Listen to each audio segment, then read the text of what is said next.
Hi, we're Joy and Larry, and we're living life loud. During the summer of 2022, we rode our motorcycles from Arizona to Alaska. Come join our journey. Hi, I'm Joy. And I'm Larry. And we're living life loud. Welcome to our final episode of our Alaska motorcycle adventure. Wow, you did good. Did I? Yeah. I'm getting good at this. In the last video, you saw us waiting in Haines for our ferry to arrive, and it had just arrived at the ferry port. So after a very long day, and I believe it was a 12-hour delay, the ferry finally arrived and we were able to start boarding and start our trip back to Washington. So the first step in the boarding process are queue lines you have to line up in, and then they release your lane, and then you basically just drive the motorcycle onto the ferry, park in a designated spot, and then you are required to strap your own motorcycle down. And they do recommend you bring your own straps. Now, if you forget your straps, they do have some loaners, but they were not in very good shape at all. Once we got the motorcycle secured, it was now time to go to the upper deck and get the keys to our room. Now, we did opt to pay extra money for a room, but you do not have to do that. You are allowed to sleep in the common areas or pitch a tent on the upper deck. And there are plenty of common areas on the boat, which looked pretty comfy, to be honest. Yeah, but the cabin was only about, I want to say $300 extra. And for us, it was well worth it. We had a place to lock our valuables, we had our own bathroom, and we had a bunk bed. So let's show you what our room looks like. You got the key? Oh. There it is, folks. Fancy bunk beds. Joy doesn't know it yet, but she's on the top. Oh, you think I didn't know that already? Heaven forbid you get on top. We might have to switch every night. And the little bathroom.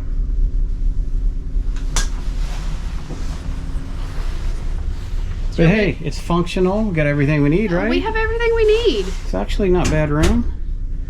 Just lacking a computer desk and Wi-Fi. So after a very long boarding process, the boat finally got on its way back to Washington. So we tried out the double bunk situation the first night, and how'd it work, Larry? Didn't work very well at all.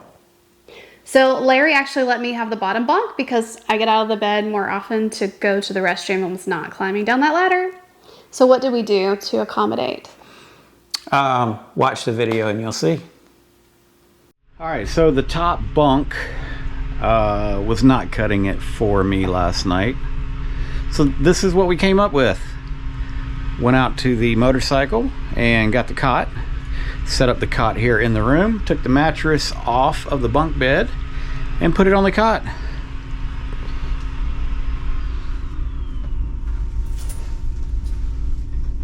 So now we can use the top bunk as storage for all of our bags, and I don't have to climb down that ladder in the middle of the night to use the bathroom.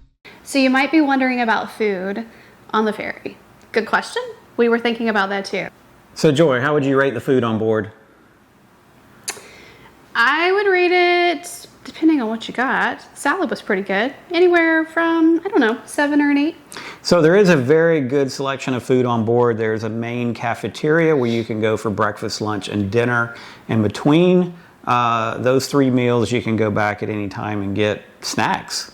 So they had specials pretty much every night. And then aside from the specials, you could also get hot dogs, hamburgers, fish and chips, and things like that.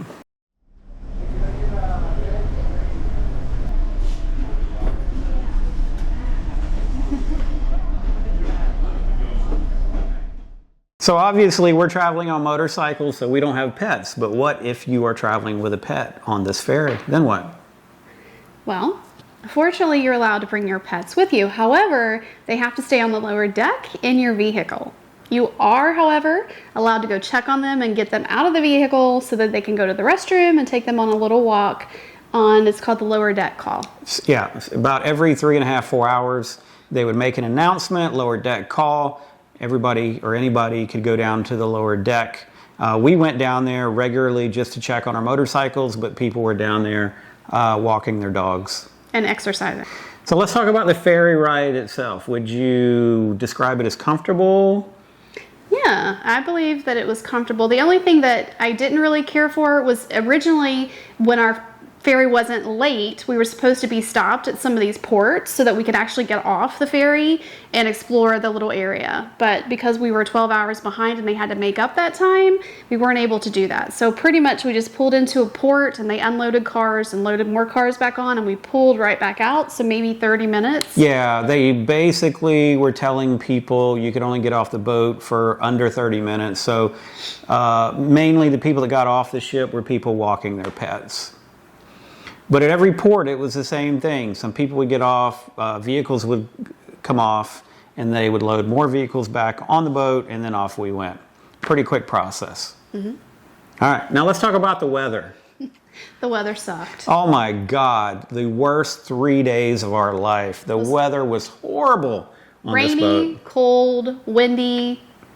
Even the tents that you saw in the video, a lot of them had to take the tents down and just sleep under the solarium because it was too windy to keep a tent up on that deck. It rained every day, very cold. We barely went outside.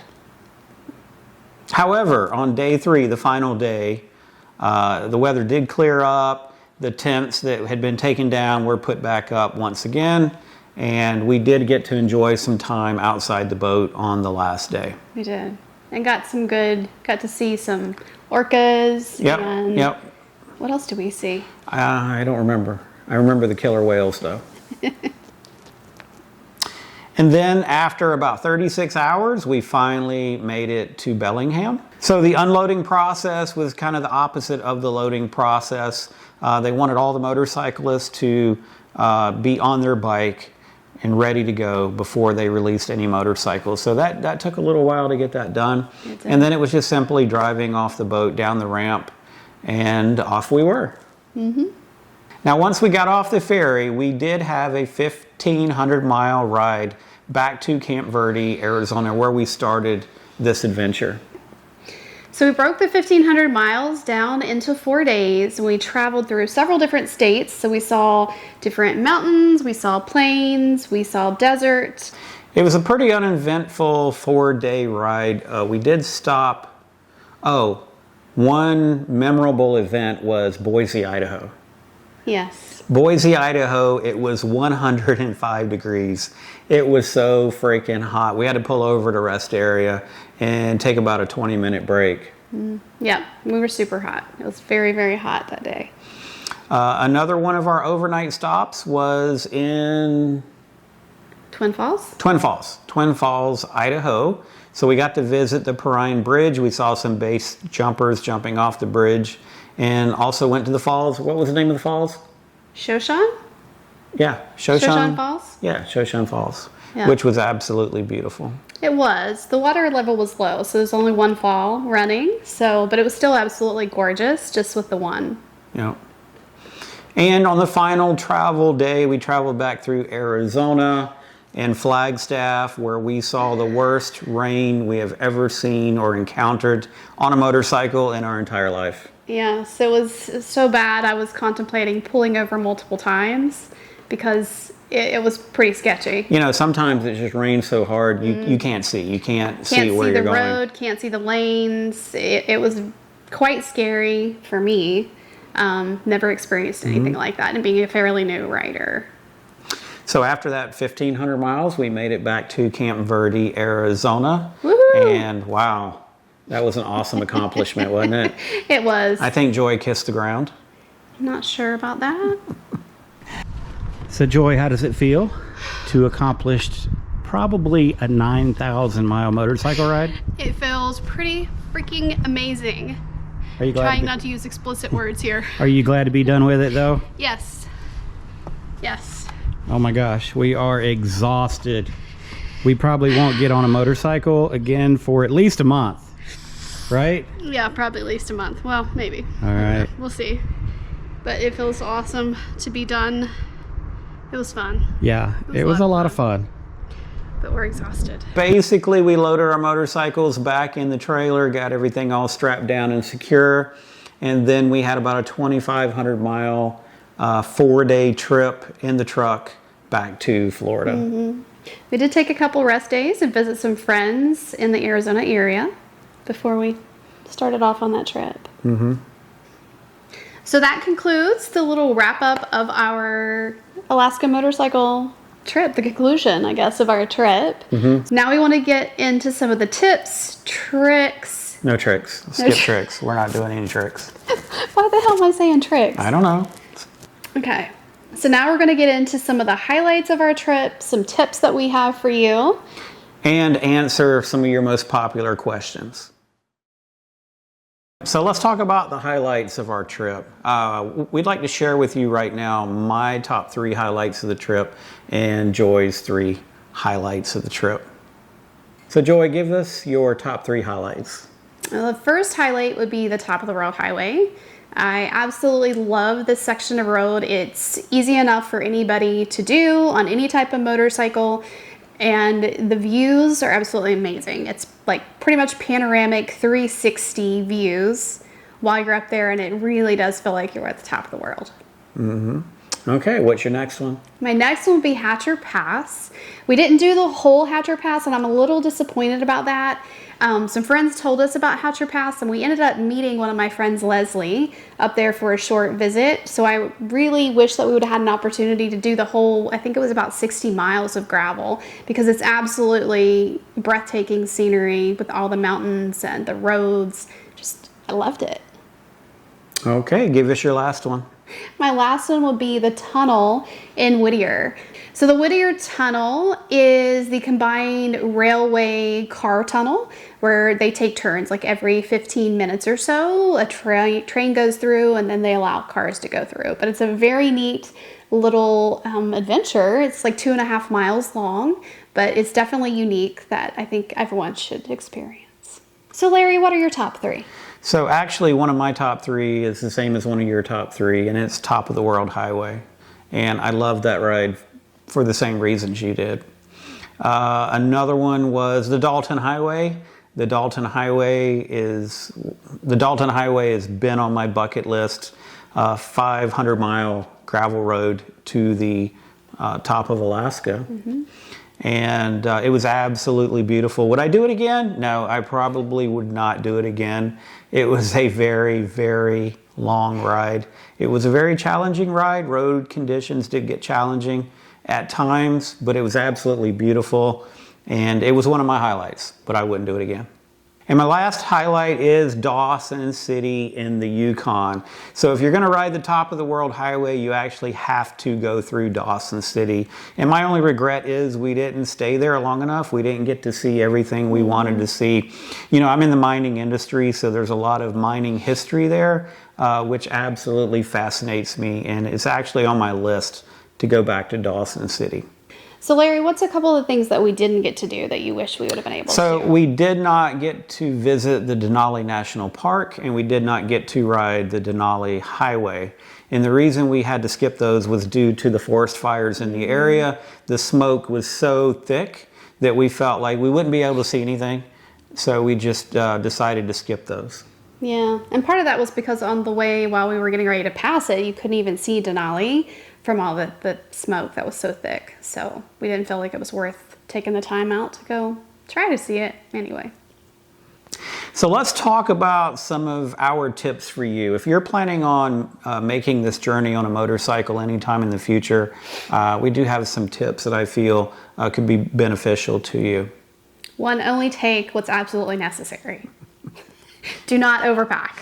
If we had to do it again, I would not take a tent. I mean, we had planned to do some camping on this trip, but the mosquitoes were horrible, and we only slept in a tent, 3 or 4 nights on the entire trip. Probably. And we actually ran into other motorcyclists who said the same thing. If they were to do it again, they would not lug all the camping gear up there. And if you are going to tent camp, make sure that you bring some heavy-duty insect repellent, because the natural stuff that I took did not work. Yeah, the mosquitoes, man, they're bad. My recommendation, probably my #1 recommendation, would be make sure you have good waterproof riding gear. If you're one of those types of riders that like to pull over and put on rain gear when you see a cloud in front of you, that's not going to work in Alaska. It rains so much, the weather changes so frequently. We really recommend that you, if you don't already have it, invest in a good set of Gore-Tex riding jacket and riding pants. Now, we love climb gear. We've been using climb gear for a long time. You can open it up, it breathes really well in the summertime and when it's hot. And then if you see rain ahead, all you've got to do is zip up your vents. Just reach over, zip them up, and then now you have a 100% waterproof garment. And it worked extremely well. We rode through a lot of rain, and man, if I had to pull over and put on a set of frog togs every time it rained, man, it would have took forever to tour Alaska. It would have. And I have to say, layers, take lots of layers. The weather changes frequently, and so some days we would be riding and be very comfortable, and then we would go over a mountain pass and it would get really cold. So we'd have to pull over and I'd put on my layers. My one thing, besides the good riding gear that's waterproof, the only other thing that is my must is a heated jacket. It saved me so many times. I get cold very easily, and my heated jacket is my favorite gear. Yeah, so I had a heated jacket as well. I don't get as cold as easily as Joy, but I remember putting on my heated jacket maybe 3 or 4 times, maybe 5 times the entire trip. All right, so our final tip for you is actually with lodging. We did not book a lot of our lodging in advance simply because we did not know where we were going to be the next day. We didn't want to have a timeline that we had to stick to. So we ended up only booking hotels a day, maybe 2 days in advance. And what we found out was, you got to remember, this is the first year that the Canadian border has been open since the COVID pandemic, and everybody was going to Alaska last summer. So what that meant was a lot of the hotels were full, they were booked. We had a very hard time finding lodging on our way up. Simply because we didn't book far enough in advance. So ultimately, we ended up finding a place everywhere we went, but it was a challenge. Now, maybe next summer there's not going to be that many people traveling to Alaska, so there's not going to be that issue. But I would recommend, if all possible, to book your lodging in advance as far as you can. And the other tip, if you're interested in going to Dawson City, don't try to book online. It's not the most updated because the Wi-Fi isn't very good in that area. So on the Dawson City website, I was on there searching and saw that it actually recommended that you call the hotels, because we weren't able to get any hotel availability at all until I started calling hotels. And then we ended up getting a really sweet find with the hotel, the Aurora, which we fell in love with. So online it was showing everything was booked the 2 days we were going to be there, and we almost canceled that part of the trip. We almost detoured and went somewhere else because everything was sold out online. But Joy got on the phone and started calling individual hotels and found one with an opening. All right, let's get into some of your most popular questions. And we're going to use our notes on this one. A question we got early on was, would you do this trip again? Now, I don't know, we haven't really talked about this. My answer may be different than her answer, so I'm going to give you my answer. My answer is absolutely, I would do this trip again. I would not do the Dalton Highway again. Once is enough, but I would absolutely ride my motorcycle to Alaska again. I probably wouldn't take the same route. I wouldn't take the Alaska Highway all the way up. What's the name of the other road? Cassiar. Cassiar. I would probably take the Cassiar Highway next time. I would definitely do Top of the World Highway again. I would definitely go see the things that we were not able to see on the last trip. But yeah, I'd do it again. What about you? Absolutely. The only thing I wish we would have done differently was we had a little more time to actually explore some of the little towns and places that we stopped. I felt like we were on too tight of a timeline to be able to really get the full feel of it. So I absolutely would go back. Yeah. So we were on a timeline because we did have to book our ferry in advance. So we had a date. We had to be in Haines, Alaska to get on that ferry. So that's what prompted our rush, our timeline. And we both do wish we had a little more time to sightsee. What type of tires did you have on your motorcycle? Boy, that question came up a lot, didn't it? Sure did. You're probably not going to like my answer because my answer is I have no clue. I do know I had 80/20 tires on my bike, but before the trip, we both put brand new tires on our motorcycles, but I was not able to get the tires that I wanted on my bike.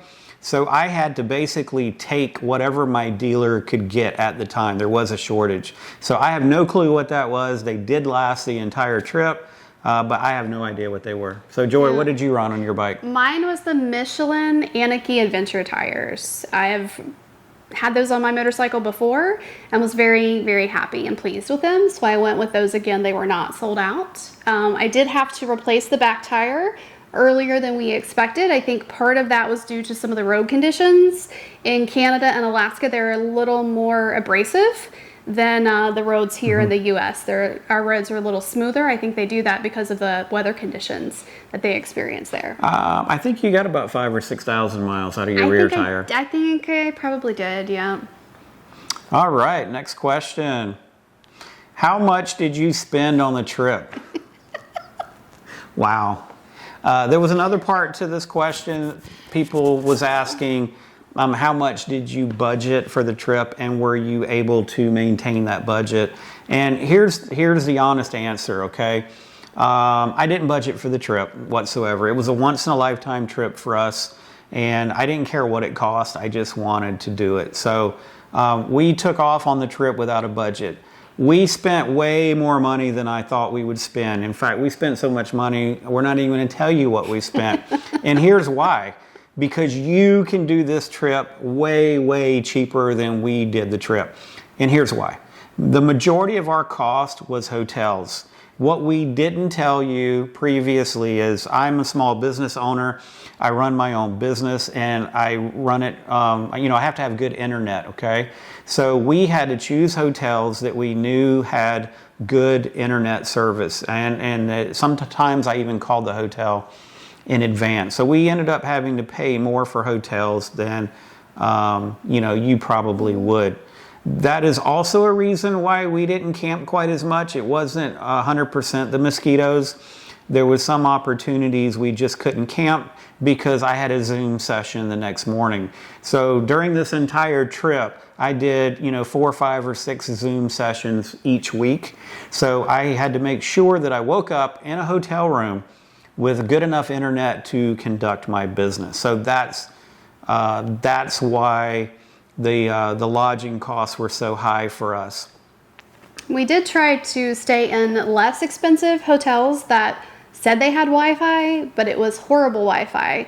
And after our first bad experience with that, and Larry had lots of difficulties with his Zoom sessions, just for his business and professionalism, we couldn't afford to skimp on hotel rooms. Yeah, so what we can tell you is our most expensive and our least expensive hotel. Do you remember what they were? Was the least expensive the one in Fort Nelson? Yeah, Fort Nelson. We'll show you a video right here. That room was like $74, and it was actually recommended by another motorcyclist, and it was absolutely horrible. I think I was getting about 1.5 to 2 megabits of internet, and it was so bad I had to cancel my Zoom session that morning because I just couldn't get it to work, and there was no cell phone service to get it to work. Yeah. Our most expensive hotel was in Fairbanks, Alaska. Yeah, that was Fairbanks, Alaska. That was an awesome hotel. It was. So that was actually the last hotel room that we could find in Fairbanks, just calling a couple days in advance. And it's funny, that hotel actually had the fastest internet on the entire trip. I was getting like 45, 50 megabits per second download speeds in that hotel. But that hotel was $450 a night. We had originally planned to stay in Fairbanks a little longer, but at $450 a night, we made it a very quick stop in Fairbanks. Yeah, we weren't there very long at all. No. What we can tell you is we've had some people ask about the Ferry, how much it cost. So the Ferry uses what they call dynamic pricing, okay, just like a lot of hotels, just like the airlines, meaning the sooner you book it, so the farther out in advance you book it, the cheaper the rate's going to be. So we booked that Ferry, I want to say 3 or 4 months in advance, and it cost us about $3,500, somewhere around $3,500 for both bikes, Joy and I, and our cabin, about $3,500. Motorcycles, they charge by the foot, okay? It doesn't matter how wide your bike is, they charge by the foot in length. So our motorcycles were 7 feet, about 7 feet in length each. So they charged us for 14 feet. Now you would think that you could put 2 motorcycles. Actually, you could probably put 4 motorcycles in one parking spot that one automobile would take, and they wouldn't charge you as much. But man, they really sock it to you when you're on a motorcycle. So yeah, it was about $3,500 bucks. And I believe that it was well worth it. It saved us probably a good 10 days of riding, and gave us a much needed break before we had our trek home. What do you think? You think it was worth it? It was worth it. Yeah. I'd do the Ferry again. And we met some really, really awesome motorcyclists while we were on there. There was about 10 of us total, and it gave us a good chance over 3 days to really get to know them from different parts of the country. And yeah, it was a fun experience. Yep. So we do have an honorably mentioned highlight we would like to tell you about right now. Joey, what is that? It is our glacier flight that we took in Seward. So we didn't have it as a main highlight because if you're taking the trip, you may not want to spend the extra money for the glacier flight that we did, but for something, a little extra excursion that you may want to do, it was probably the biggest highlight of anything on the trip. Absolutely beautiful and absolutely worth it. That glacier flight was about $450 each. So it was about $900, but they actually landed the plane on the glacier. If you didn't catch that episode, we highly recommend you go back and watch episode 8 and look at that glacier flight. And you were able to see, or we were able to see Alaska from a totally different perspective. Seeing it on the motorcycle is one thing, but seeing it from the air, looking down, oh my gosh, it's way more beautiful than I could have ever imagined from the motorcycle. So we had one viewer ask a question about the wildlife and the best section of the Alaska Highway. So if you didn't have an opportunity to ride the entire Alaska Highway all the way to Alaska, what was our favorite section? What would that be, Joy? The favorite section would be the section from Fort Nelson to Watson Lake. And the reason why is because that was the section that had all the wildlife. Everything that we could have possibly wanted to see, we were able to see in that section. I don't think we saw that on any other day. We didn't hardly see any wildlife at all. Another question we got a lot was, what time of the year did you do this trip? So tell them, Joy. We left the beginning of June, and we finished our trip in about 6 weeks, so the middle of July.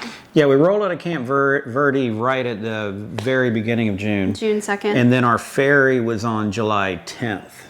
To bring us back to Washington State. So we want to give you a couple of statistics. How far did we travel on our motorcycles? The total trip from Arizona to Prudhoe Bay and then back to Arizona was how many miles, Joy? It's about 9,500 miles. 9,500 miles. A cost that we will give you is fuel. How much did fuel cost? And I just looked at my statement. And this is fuel for the motorcycles for the entire trip was right at $1,700. The fuel cost did vary a lot between Canada and then up into Alaska. I do remember the most expensive fuel was actually in Prudhoe Bay, and it was about $8 a gallon. The cost of food was way more than we expected as well. I don't know, just a basic hamburger and fries is about $30 going through Canada and up into Alaska. So we ended up spending way more on food than we thought we would. I highly recommend that you carry extra fuel because you never know when you're going to need it. So we had 2 1-gallon fuel cans that we actually filled up in Montana, and we did not have to use any of that fuel until Prudhoe Bay back to Coldfoot. Joy ran out of gas between Prudhoe Bay and Coldfoot, and we had to bust into that 1 can of fuel for her. We got back to Coldfoot. I had 2 miles left of fuel, so it was cutting it very, very close. A lot of the other motorcyclists we saw said they also had to use their spare fuel on that section of road as well. So you never know when you're going to need it, but I highly recommend you carry at least a 1 gallon of fuel extra just in case. So this concludes our final episode. If you enjoyed this series, please like and subscribe. And thank you for following our journey. And be sure to stay tuned. We have lots more adventures coming. We actually have a couple of trips already filmed that we'll be putting out shortly, and we have many more adventures on the schedule. If you're planning a trip to Alaska and you have any specific questions you'd like to ask us, feel free to hit us up on social media. Those links are below. Till next time. Bye now.